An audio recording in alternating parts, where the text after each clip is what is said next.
Hi guys, it's Emily from Noel Novels and welcome to today's video. This is my Victober TBR. Now, this is the first year that I'm doing Victober. As you all know, I'm still relatively new and I've never really got into it and not really read many Victorian books, but since I've been watching a lot of Katie from Books and Things channels, I thought I would join in this year and read quite a few Victober books. Now, what I love about this is the fact that it's over the course of a month. So it gives me plenty of time. I can mix in my other books from my other genres, which you'll see on the video that will be going up next week. But I wanted to do a separate video for this as I think it's totally amazing and I think it really deserves its own TBR. So I will be looking at my notes because it is quite a few prompts and I'm still going to play this one by ear a bit. But I hope you enjoy it. So, first of all, this Victober is hosted by Katie from Books and Things, Angie from Beyond the Page, Katie Howe and Lucy the Reader. Now I follow Lucy the Reader on Instagram and she looks really good and I look forward to following the other channels. So here are the prompts and the challenges and I will tell you which books I'll be reading. Now there is one of them that I won't be reading a book for because I don't want to push myself too far and found it quite hard to investigate, so let's fingers crossed they'll give me some luck. So the first one is Angie's challenge, which is to read a female Victorian author and you get a bonus point if you read one that you've never read before. Now, I wanted to get the bonus point, so I had a challenge. I've been looking in a few charity shops over the course of the month and I wasn't sure whether to go for Elizabeth Gaskell or there were some other ones that I really wasn't sure about. I've been looking for an Anne Bronte book, so my hope is that if I sort of do really well on this readathon and I have some time towards the end, I'm going to look for an Anne Bronte book because I love the Brontes. They are my favourite Victorian authors, female authors. So I was looking and look what I found. I found Elizabeth Gaskell book, Mary Barton. So what I liked about this was the way the sort of back on the back. I don't like giving spoilers because I know Katie says there's quite a lot of spoilers in the gloss in the back of these. So it's when John Barton's wife dies in childhood, his daughter Mary becomes the light of his hearth, the voice of his otherwise silent home.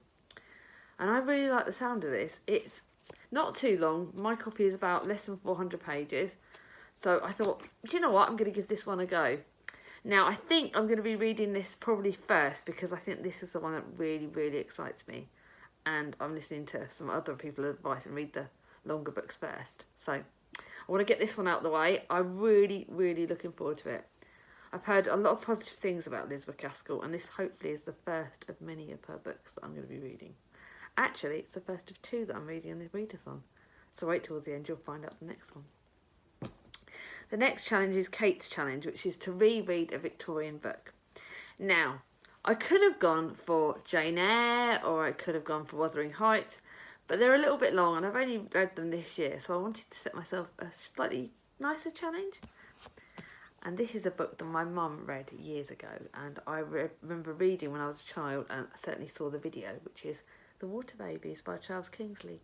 I think I read this as a child. I'm pretty sure I did, so that's why it's going to be a part of this challenge. But it's also one that I loved as a film. I loved it as a child. I couldn't believe I found my own copy of it from one of the charity shops. And it's a beautiful book. The film, I remember, is literally only about 151 pages. Now, I don't know how many of you are old like me and remember the actual film that came out. It was quite a long time ago. But the film, I remember scaring me because there was this bad guy in it, and it was horrible and I hated him. But I remember the water babies and I remember the magical theme of it. And this book is so special. I love the fact my mum read it when she was for a university course. And I remember her raving about it. So I wanted to finally go back to my childhood and read a book, which was probably actually my first Victorian book that I ever read. And this is one. So I can't wait to reread this. And it will be going on my shelves for Mia to have eventually. The next one is Katie's challenge. Read a Victorian book under 250 pages and or over 500. Now, yes, I cheated. I went for one that was under 250 pages. I want to be realistic this month. Katie from Books and Things. Oh my goodness, she is such a lovely lady. She messages me on Twitter sometimes. She's been so supportive. I love watching her videos. If you check out any of these channels, which I know they're all absolutely amazing, but Katie, please check out her channel. She's brilliant. She's loves her Victorian books. She loves historical fiction, which makes me love her the most. She loves a lot of. She also reads contemporary books. She reads the classics. She reads amazing books. And her job's working in a book company, in a publishing company. That would be my dream. Now, I wanted to do English A-level, but for various reasons in my childhood, I never got the chance because I didn't quite get the grade. So I would love to work in a publishing. I think she's doing like the most amazing job ever. So I had to support her challenge as well. So I've gone for a book that's been on my shelf for a little bit, Under the Greenwood Tree by Thomas Hardy. Now, I was going to read a different Thomas Hardy book, but I discovered that that's a bit longer. So it's around. It may come out now, or it may come out next year, or it may come out for different readers on. But this is Hardy's sunniest work, Under the Greenwood Tree. It's also the first of a great series of Wessex novels. So the first in this series, this could set me back because it will mean that I will want to read more in the series if I like this. And it's about newcomers settling in the village of Mellstock, bringing change, disruption to rural inhabitants. So I don't really want to know too much more than that. I don't know how many of you have read this book. Again, it is just over 200 pages, so to me that's going to be perfect. It's one I can't wait to read. It looks lovely and I love the cover. I absolutely love the Penguin Popular Classics, their covers. I think they are absolutely beautiful and I've got a few of them. See, look, so I've got that one and I've got that one.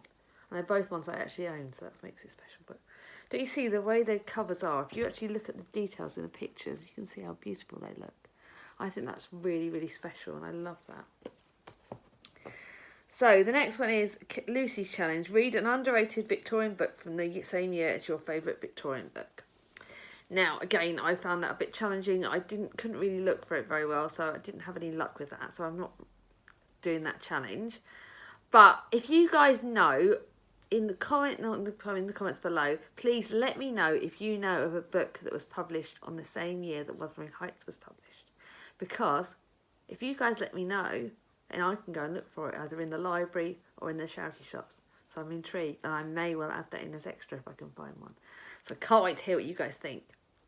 Now the next challenge is a general challenge, is read by candlelight.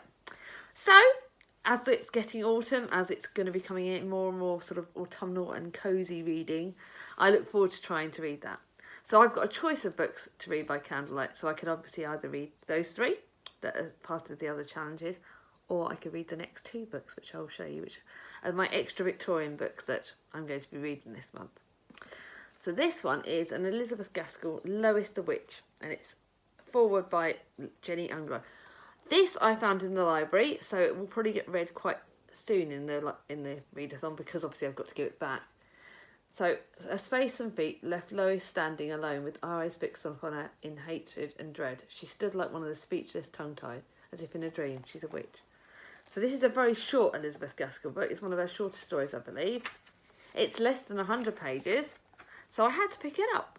I don't know much more than that, but I know it's Victorian, so I know it's going to be read. Now, the next one is a book that, on one of my previous videos, which I'll try and remember to link below, I gave you guys a challenge of what book I would read. One of my books that I've had on my shelf for ages that I would read. And you guys picked up this. So, it's a mighty challenge. I don't know how I'm going to get through it. It's Great Expectations by Charles Dickens. Now, Tom from Tom Reads Things has recommended this, and quite a few people have. I've had this on my shelves for a bit of time. So, I think I'm going to try and read this towards the end of the month because it also is a participant for another readathon I'm going to be doing, which I'll tell you about in my next TBR. But it's a long Charles Dickens. I think I've got, this one looks like it's got a lot of notes and a glossary at the back. So the glossary kind of goes quite, but it's 480 pages. So I'm going to try and set myself a goal to read that towards the end of the month. Hopefully it won't flow into the next month, but it is definitely one that I'll be starting to read in Victober. Like I said, I'll see how I do with the other ones. But it was one you guys talked about. It's probably a Charles Dickens book that everyone's spoken about. I found it hard to choose between this and Oliver Twist. But to be honest, I want to read Oliver Twist with Charlie, and Charlie's not really doing buddy reads at the moment, so I thought I would save Oliver Twist for reading with her because she's my sister and so she's special. So I thought, let's meet my challenge that you guys said. You guys all recommended Great Expectations, so I'm going to be reading it for Victober. It is one hell of a challenge. I love Charles Dickens. I love Oliver Twist. I love quite a few of his books. A Christmas Carol. I've got so many Charles Dickens books I can't wait to read. They remind me so much of growing up. Obviously, all the old films, you know, the old Charles Dickens films, Great Expectations. I don't know if I've seen the film of that yet. But obviously, Oliver Twist and Christmas Carol. Everyone knows Charles Dickens. So I'm going to read this. Like I said, I do have a few other Victorian books in my shelves. So they are there and they'll be ready if I get the time. I think Christmas Carol might be another one that I read. Although I think I'm going to probably try and save that actually for December. Because obviously it's a Christmassy book. But guys, what are you reading in Victober? How many of you are joining in? Let me know in the comments below. This is my first chance at doing Victober and I couldn't wait to do it and I'm so excited to do it. I remember Charlie talking about it a load last year and she loved it. So I know she's having a go. How many of you? If you like this video, give it a thumbs up. If you're new to my channel and haven't subscribed yet, ring on my ding-a-ling. And I hope you all have a lovely Victober. Bye-bye.